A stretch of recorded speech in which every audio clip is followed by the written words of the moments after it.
নমস্কার, hello and welcome back. Radhe Radhe. জানি আবার মোবাইলের উপর আঙুলটা চলতে চলতে আবার একবার থেমে গেল।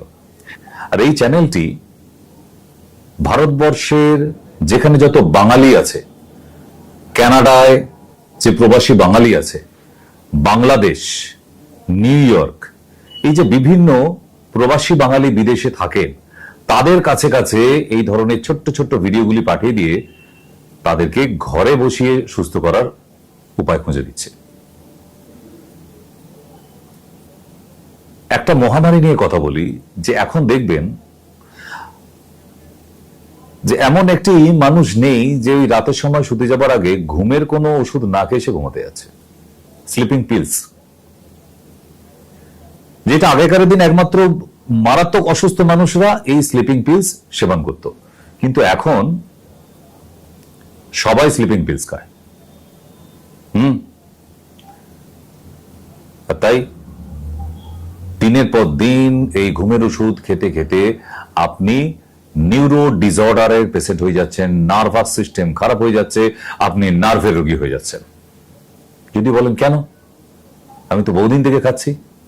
খুব ঠান্ডা মাথায় ভেবে দেখুন, আপনি যে ঘুমের ওষুধটা খাচ্ছেন যদি অ্যালোপ্যাথির হয়, বিনা প্রেসক্রিপশনে মুখে বলে ওষুধটা নিয়ে এসে দেখান, বা একটা কাগজে ওই ওষুধটার নাম লিখে নিয়ে গিয়ে দোকান থেকে কিনে দেখান, দেবে? আপনি বলবেন না, দেবে না তো, কারণ লাইসেন্স না থাকলে বিষ বিক্রি হয় না, এটাই নিয়ম।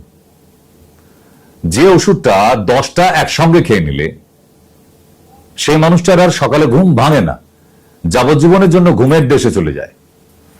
সেই ওষুধটা আপনি ডে বাই ডে বছরের পর বছর খেয়ে যাচ্ছেন, এর কি সাইড এফেক্ট নেবে না? ঘুমের ওষুধটা যে উপকারী নয় সেটা আজকে যে বাচ্চা হয়েছে সেও কাল থেকে বলতে শুরু করে, আর আপনি জানেন না।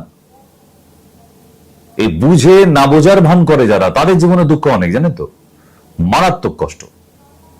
একটাই কারণে যে আপনি নিজে ক্ষতি করছেন, নিজের ক্ষতিটা নিজেই করছেন, তাই আপনার ক্ষতিটাকে সবার কাছে বলছেন যে না, এটা ঠিক আছে, ও কিছু হবে না, ও তো অনেকদিন খাচ্ছি। এই যে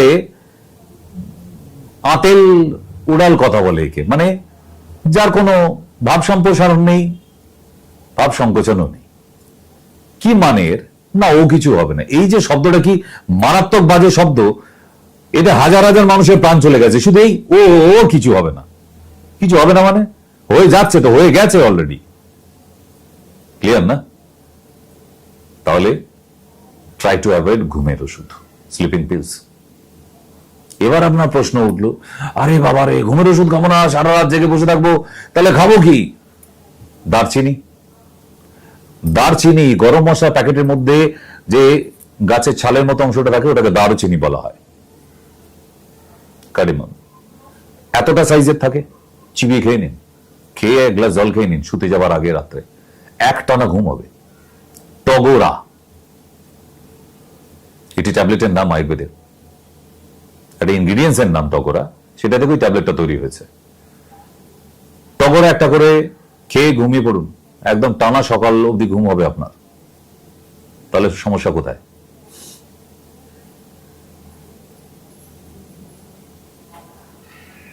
শুষ্নি শাক বেটে দুপুরবেলা ভাতের সাথে মেখে খান, দেখবেন সুন্দর রাতে ঘুম হচ্ছে। এত কিছু ঘুমের আছে, এরপরও আপনি বলবেন ঘুম হয় না, ভুল কথা। একটা মানুষ সঠিকভাবে জল পান করলে, পেট যদি ঠান্ডা থাকে, তার ঘুম হতে বাধ্য। যে মানুষের পেট গরম, জল পান করে না ঠিকঠাক, তার ঘুম আসতে চাইবে না।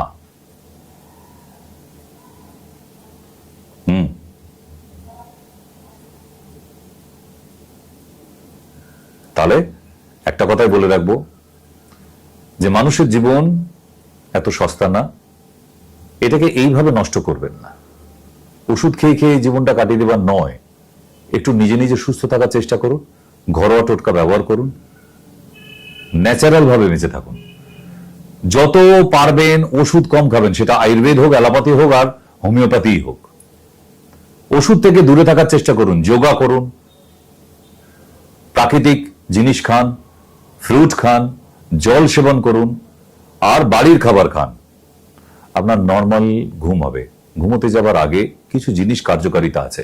পাটাকে হাঁটু অব্দি ধুতে হয়, হাতটাকে কনুই অব্দি ধুতে হয়, ঘাড়ে একটু জল দিতে হয়, মুখটা ভালো করে ধুতে হয় জল ঝাপটা দিয়ে, পেটে একটু জল হাত বুলিয়ে নিতে হয়, তারপর একটু জল পান করতে হয়।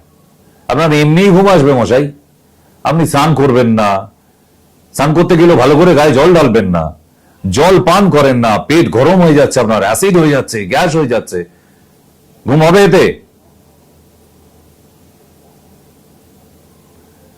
ফিরে আসুন, হোম রেমেডিতে ফিরে আসুন, ঘরোয়া টোটকায়, আয়ুর্বেদে ফিরে আসুন। আবার একটা দিন আসবে, যদি মানব জীবন সব থাকে, 2030 সাল অব্দি এই পৃথিবী যদি ধ্বংস না হয়ে যায়, তাহলে মানুষ আবার আয়ুর্বেদে ফিরবে। রাধে রাধে।